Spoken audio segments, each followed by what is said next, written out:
About a half hour after I stopped rolling. That's how long it took me to beat Wily yet. I got one more game over, and then I think the time after that is when I finally managed to beat it, which we'll see here. It's so painful. It's so painful. I hate how it just kind of falls apart all at the end. And you know what? That's kind of how a lot of the streams have gone with some of my games, where I'll be just going through the game, doing pretty well, and then final boss, it'll take me like an hour to beat. And this I think it's a little more understanding because, as I said while I was streaming, they designed this to be just a colossal pain in the butt. I think as some sort of like inside joke, but the whole thing is, we had to play through it. We had to play through it. It wasn't one of those, it wasn't a joke that they just told us, we giggled at it, and then we were just like, well, that's a good one. Now we'll enjoy our game. Nope.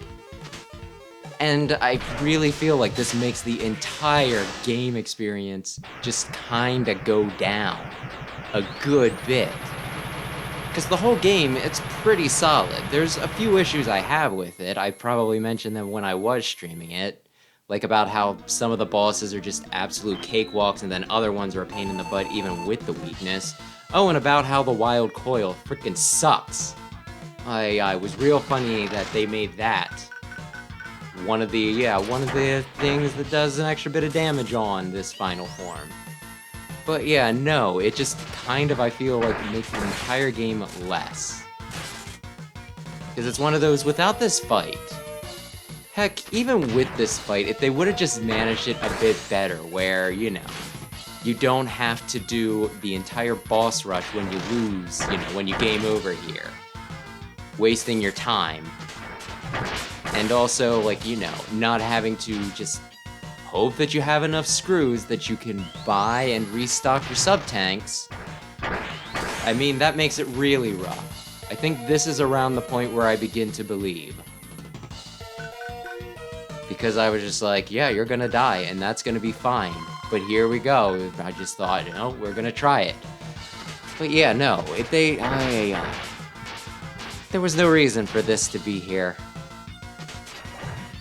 No reason. That's why this game is, infamous.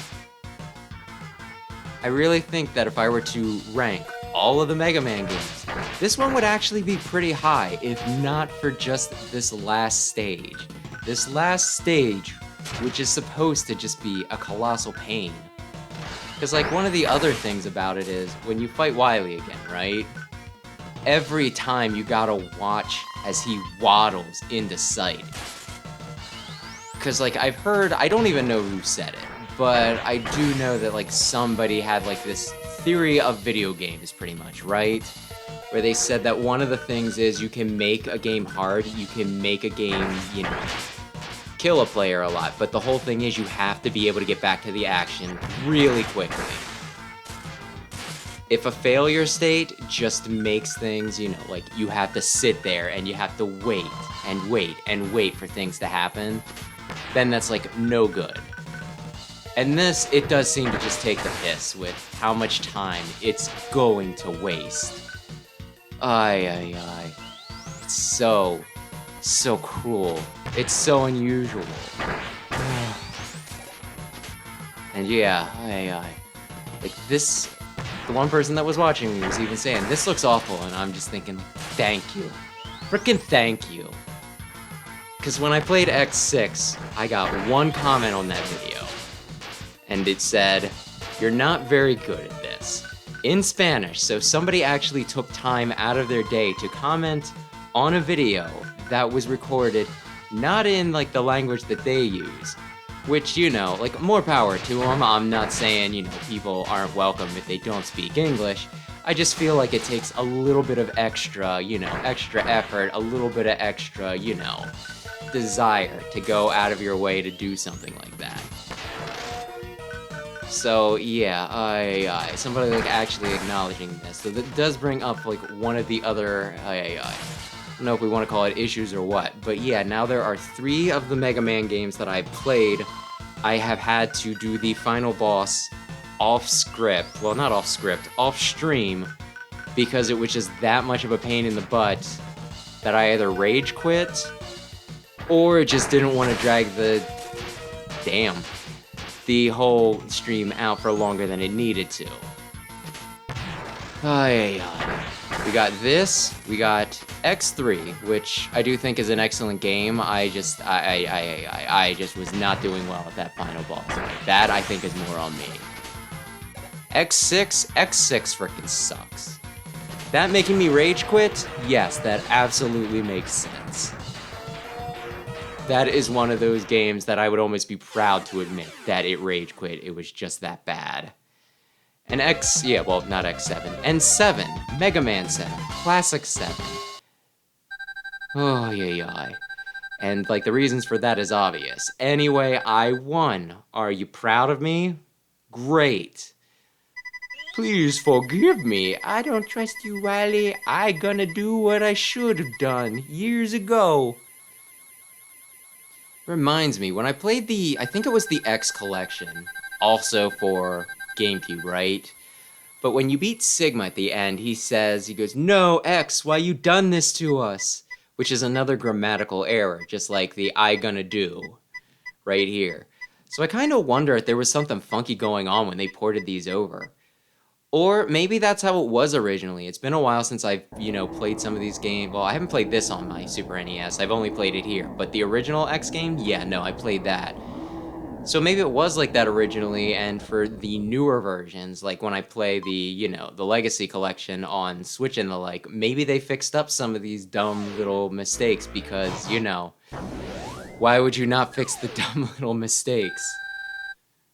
I mean, it makes you look real silly. Aye. It's kind of interesting that Bass actually goes out of his way to rescue Wily. Because he seems kind of annoyed and like he doesn't want anything to do with Wily for most of the other games after this. There was no touching father-son, playing catch segment in any of these games. He's just kind of like, Wily, you suck. I'm gonna be the strongest robot man ever, whatever. And I don't care what you want. I'm gonna do what makes me happy. And yeah, he does not care. He's actually more antagonistic to Wily. Like, even at points where it doesn't even really make sense, where it's just like, like in the Power Fighters, he's just kind of like, yeah, I'm gonna beat all your robots. Bass, why would you do that, my dear sweet boy? I don't know, I'm strongest. There's like, ooh, Tatsunoko. There's no real reason for his hostility, he's just kinda hostile sometimes. Yeah, I don't know. But I don't dislike Bass. But he's not like a favorite of mine either. He is a character in these games.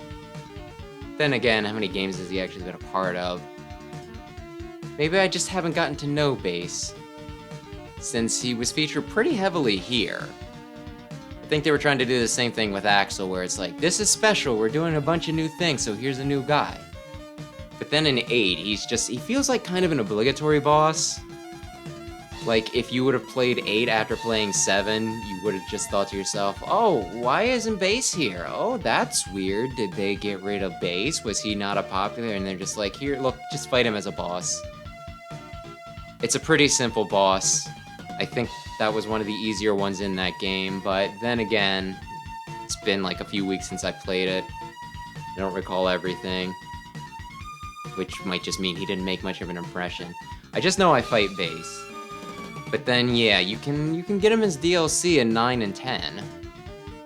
Which, that does remind me, I need to figure out what I have 10 on. Because I thought I had it on Wii, but apparently not. I can still play 3 here, and 11, I still need to play 11, yeah, I need to play 3, 10, and 11, right? 3, I can play right here. 11, I can play it on my Switch, I have the actual game. But 10, I don't know. I could try hooking up and streaming off of my PlayStation 4, but that'd be a pain in the butt. So I might not do that. And I have just been looking to get just the Mega Man Legacy Collection on Switch because it's the easiest thing for me to record on. Plus, I just like having things on my Switch. So maybe I'll just do that. Maybe I'll just grab it and maybe I'll play it. That'll be the first thing maybe I play on, on the Legacy Collection. But we're still gonna play 3 on this. Why? For consistency's sake. And I might also do just a special episode where I play through the Power Fighters. Power Fighters? Yeah, the Power Battles and Power Fighters, I think, are the 2 arcade game names. They're pretty simple. At least from what I remember, I should be able to get through pretty easily. Because, I mean, they're just arcade games. And, I mean, I have it on a console, so you know what that means. Unlimited quarters, right? Yeah. But still, yeah, just hammer through that. I used to play this a lot back on the, because it was just such an easy thing to get through really quick. And, of course, you want to see, oh, well, what's the best order to do the bosses in? Oh, well, can I beat my score? Can I do it without a game over? And it was one of those things that after a while I got, like, really good at for dumb, stupid reasons. Oh, yeah. But that'll just be a nice little bonus. Maybe I'll do that after 3. But before I do 10, since I have to buy a whole new, set of games for that, or a whole new collection for it. But anyway, we got 10 seconds left. So there, I beat it, I did it, I have proven myself. Thanks for watching. It's done. It's frickin' done.